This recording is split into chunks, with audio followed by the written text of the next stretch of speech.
On the Aylaian and Fitzsimmons matter, please, 25W0966. Kindly come forward and be seated while I review your documents. Thank you. Would you kindly rise and identify yourself, beginning first with you, ma'am? Good morning, Your Honor. Tyra Cameron on behalf of Justin Aylaian. Thank you. And sir, Justin Aylaian. and counsel, Good morning, Your Honor. Peter Keuchel for Justin Aylaian. and ma'am, Good morning, Your Honor. Julie Kelsey. the last name? Thank you. And ma'am, Good morning, Your Honor. Kelsey Fitzsimmons. thank you. And counsel? Good morning, Your Honor. Ryan Leonard for Kelsey Fitzsimmons. Thank you. Would the parties please raise their right hand? Do you solemnly swear the testimony you're about to give in the cause now in hearing will be the truth, the whole truth, and nothing but the truth, ma'am? Yes. Sir? I do, Your Honor. Thank you. You may be seated. I'm reading the affidavit that was provided by, not the affidavit, the memorandum that was provided by counsel for the plaintiff. All right, just one moment. Did I fail to recognize another attorney? Hello, Your Honor. Yes, counsel, I'm sorry. Your That's all name right. I'm criminal and restraining order counsel for Ms. Fitzsimmons. and your name again? Timothy Bradle. Thank you. Thank you, Your Honor. You may be seated. Just one moment. I'd like to begin by hearing the representations of counsel relative to the plaintiff's memorandum on the issue of venue. And have counsel had an opportunity to confer regarding this issue? We have it. We have, Judge. I will say this is the first time that I heard the issue this morning when my brother submitted the memo. But we have conferred. All right. I'm not letting my brother go ahead and speak. All right, very good. Why don't I hear you, counsel, on the issue of venue? Thank you, Your Honor. Thank you, police, the court. Your Honor, likewise, as my sister just said, I also sort of heard about this issue rather recently. And when we had filed the motion to advance the hearing to today, came to the clerk's office and said, this may be an issue. So I took a look at it. And my client had filed a complaint pro se. And at the time, I know on the face of the complaint, Judge, it was completed with the assistance of the Court Service Center in Lawrence.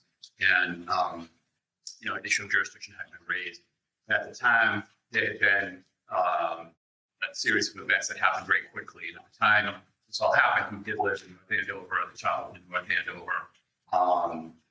The restraining order came, I believe, for that. And he did move. In June. June 30th. Yep. And he did move to his parents' house in his mind temporarily, not knowing what was going to happen. He did write down that he lived in Stowe. He remains living in Stowe today. The statute talks about where one parent and a child lives. Technically, Ms. Fitzsimmons continues to reside in North Andover. Technically, the child could be construed to live in North Andover. I think the statute's satisfied. That being said, I'm not married to the notion that the case has to stay here or transferred to Essex County. I'd be okay with that.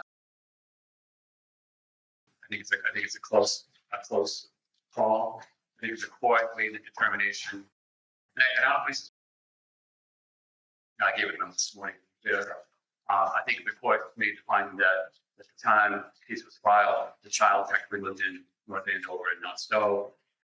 Mother was still living in North Andover, and the statute is satisfied. It's definitely an interesting issue. So you Based on our given day. You indicated in the memorandum that your client left North Andover and then pretty much immediately after securing the restraining order and went to Stowe. Is that correct? He did, but he also had everything was in North Andover. He was paying a lot of bills in North Andover, so he was in both. But he was, to be forthright, he was living with his family and stuff. What did he take with him when he went? I believe he took some clothing, temporary, just some nice clothing items for the baby, some personal effects. But he had to go back to North Andover thereafter to retrieve other things. So it was a temporary trip. In his mind, he didn't know, honestly, Judge. At that point in time, he didn't know what was going to happen. He didn't know where things were going to end up. It was, again, it's a very tumultuous period of time. Does he have a vehicle? He does, Judge. Where is the vehicle Yes. cited as being registered?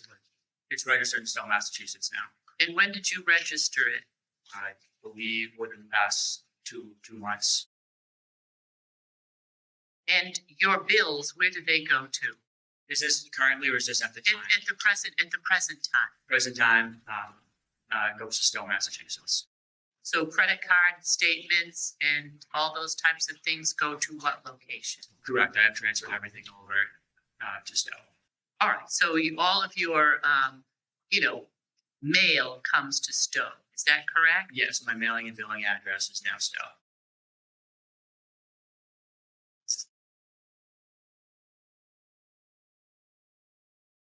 Because I note on the restraining order that, paragraph 3 lists the Stowe address as well, right?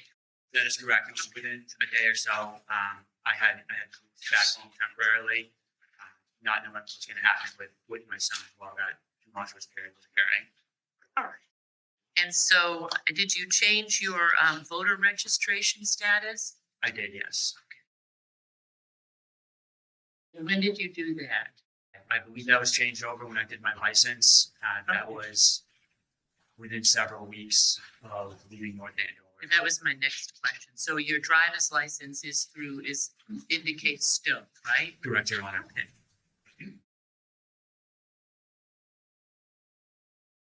And provided that this information is disclosed, counsel, is there any daycare that is provided in Stowe without indicating where the daycare is? But if there is daycare for the child, is it in the city of Stowe? Yes. And relative to the child's pediatrician, is that in the Stowe area? Pediatrician is still in North Andover. I stuck with the same one that he started with. He did recognize the fact that it is a bit of a drive to bring the child up in case it was something that did arise. So I have thought about changing closer to Stowe, but he currently is in North Andover with the same pediatrician. Okay. Anything further, counsel? No, Your Honor. Thank you. Do you wish to be heard on that, counsel? Do Your Honor, thank Okay. you. I would ask the court if I can have 1 week to brief this issue. I do think it's an interesting issue, as my brother counsel indicated, because the father technically resided when he brought both restraining order and this action in North Andover, as did the child and mother. Others, residents, as Your Honor probably saw from the filings and the stipulation that was submitted today, that her house is being sold, but where she plans to go, upon release from jail, would be also in Essex County and do it with her parents reside. The fact that father made changes to certain bills after he made the filing, I don't think is necessarily indicative of where proper is. As my brother indicated, I also don't necessarily have a preference, but I do think it needs to be accurate. And so I would ask if Your Honor would just give me 1 week to flesh out some of these facts so I can understand them a little bit better. Because I do think that some of the, on the face, the paperwork says it's Stowe, but even in the memorandum submitted to Your Honor this morning by father, it says that he is in North Andover or felt that he was in North Andover, wants to carry on in North Andover at some point in the future. So I would want. May I interrupt you for Yes, one Judge. moment? I just thought of a question. Is your client still employed by the same employer that he was at the time of the incident? Yes, Your Honor. He's in by the time. All right, and is he permitted to, if you're able to disclose this, is he permitted to reside in another area and continue his employment at his present employer? I believe so, Your Honor. Yes, Your Honor. Okay. Was there a need to get a special allowance, or would the permission have existed regardless? Like, do you have to work within a certain Permission was radius? granted by the town manager and the chief of the fire department. Okay. Since I'm 2.5 miles outside of the 20-mile radius, Okay, but permission was granted by both. thank you. And you may continue, counsel. Thank you, Judge. I was just suggesting that if father really does intend to return to North Andover as his filing this morning suggests, what I wouldn't want to have happen is that to Middlesex and then all of a sudden everything comes back to Essex, if you will, Judge. I do think the continuity in a court system. I also do recognize that, as my brother indicated in the memo this morning, so many other actions are here in Essex County. I don't think that's necessarily defining, but I do think it's important for this court to consider. And so I would ask for a week to brief this and submit that to your honor. All right. And do you wish to comment on that, Counsel? No, Your Honor, it's my sincere, and I have no objection to her having an opportunity to brief it. Likewise, I'd like to do probably the her job. This just together very quickly based on Yep. This is what I'm thinking. I think that is a fair request on your part, Counsel, that you have an opportunity to exercise your due diligence and brief the matter. So I'm inclined to allow it. What I'm thinking of doing is giving you a period of time and then giving you a short period of time for a response written. And then I think what I'll do, rather than scheduling another hearing, is just act on it administratively, because I've heard your arguments. I've heard, some of your argument and understanding that you wish to provide me with something more formal, so to speak. So I believe that that is reasonable. Would either of you be opposed if I then elected to act on the matter administratively and issue my decision at that point? I would not object to that. No objection. Very good. So let's take a look at the calendar here. When do you think that you can have the brief in council? I can have it by next Wednesday. Your Honor. And that would be the 29th, right? Yes. And what time frame, council, do you believe that you would need the, A few days, Your Honor. I don't think it would take that long. So what's discretion, a few days. so I'm thinking maybe if you could have it in by the 3rd. That'd be fine. And you are, because my brother Counsel and I have already spoken about this a little bit this morning, we actually might be on the same page after the two of us do more due diligence on this. And if we are, would Your Honor like? If I'm happy to accept whatever you wish to do. And the other thing that I'm thinking, I'm just trying to think of a mechanism so that we don't have to have everyone come back in again, because I noted that you had submitted a stipulation. Is that correct? That's Without going into it substantively, did it address all the issues, or were there certain issues that needed to be addressed? So our stipulation, Your Honor, that we worked on over the past couple of days addresses all the issues that All are right. before the court today on 2 motions filed by the father. Okay. So all the issues before you today are resolved. And in the event that I was to act in a manner such that this county retained jurisdiction, I'm wondering if council would be comfortable with a written colloquy of the parties, that I could then act upon the matter administratively, or would you want it heard when I actually acted on the motion? I'm fine with the written charge, but I would have no objection to going forward on the stipulation today. The parties are in full agreement that we'll two motions that were submitted on a monthly basis. And part of that is because of the sale of the house. And when is that scheduled? November 7th. Correct, November 7th. No, I mean, if we're operating on this time frame, that would all, I can meet that time frame. I'm hesitant to take action on something that I may be sending to another, county, so to speak, but I would be able to act on that and meet that deadline so that you would know what the status was, at least from this court.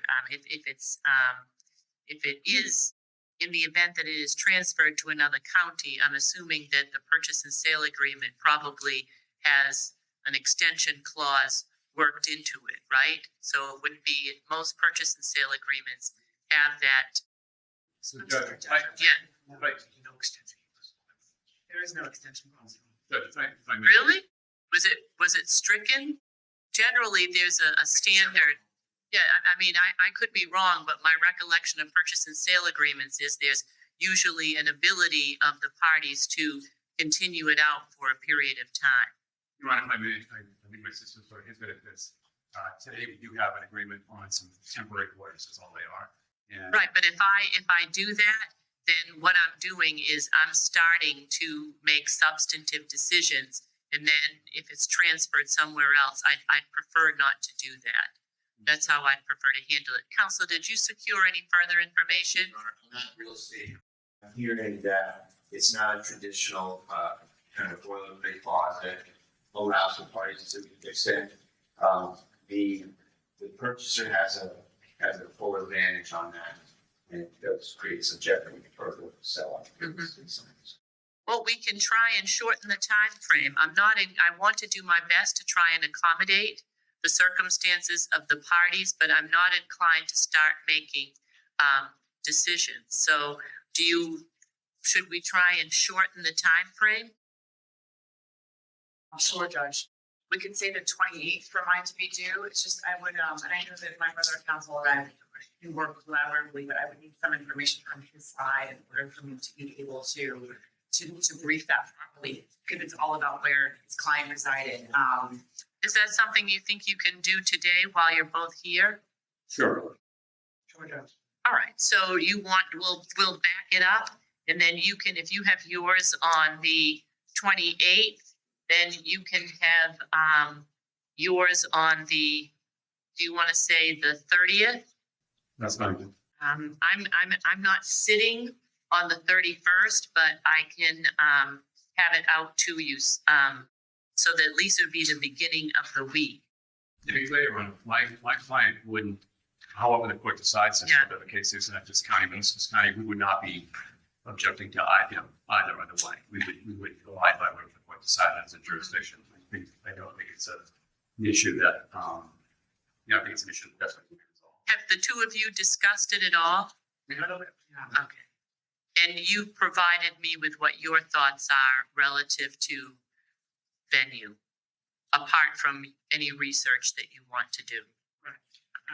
I do think, as I indicated, that if, father resided in North Andover at the time these were filed, even though the filings say something different, I think it's really about finding out that fact, which is very important. And also where, my client is residing in Essex County, and it sounds like the father is inclined to return to Essex County. But that's where I'm the information that I was provided relative to changing his license, changing his voter registration, those were in some of the issues that I wanted to understand before I made my decision. Let's try and do that. And if you get it in as early as you get it in, you can be in contact with my judicial case manager, and I'll do my best to address that as promptly as possible. You actually email those to?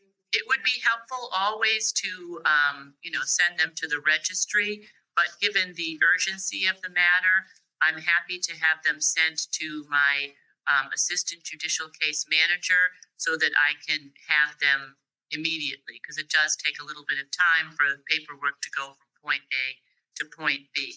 So why don't we leave it that way? All right. And I'll do my best to accommodate you and get that out to you as soon as possible. Thank you, Judge. There's two other housekeeping matters. Yep. Given what Your Honor just indicated about the rulings, we had filed an answer counterclaim and a substitute motion to accept that filing late. I was going to ask Your Honor if you would enter those, enter it as an allowed motion, but I'm not sure how Your Honor feels. Do you wish to be heard on that? Your Honor, my sister filed a motion to file late answer, and I sent it to it. I have no objection to that. I also want to add, Judge, the court had referenced it very briefly relative to the stipulation in written colloquy, in anticipation of what the court may decide. I suggest that we do submit written colloquy to I'm happy to take that so that we don't have to find a time that everyone, I am hearing no objection relative to the issue of the late answer. I'm happy to allow that because I don't necessarily, I'm not concerned about that. So I will allow that. The other issue, you're going to give me your memo on the 28th or sooner. If you get it to me, sooner, just make sure that we know, that my assistant judicial case manager knows. The same for you. The earlier you get it in, the earlier I'll act on it and get it out to you administratively. All right? Fine, Your Honor, thank you. Very good. And I think that we're set because the only other date that we would have is the restraining order date. This case is actually set, Your Honor, for a control counsel meeting. Okay, great. Very good. That concludes the matter for today. Thank you, Your Honor. Thank you. Hold for 1 second. My assistant judicial case manager may be out at the beginning of the week, so I just want to make sure that we have you send it to the person that can get it. I'm going to have you send it to Attorney Haddon, our judicial case manager, and then she'll get it to me. All right? Thank you. Very good. Thank you very much. That concludes the matter for today. Thank you.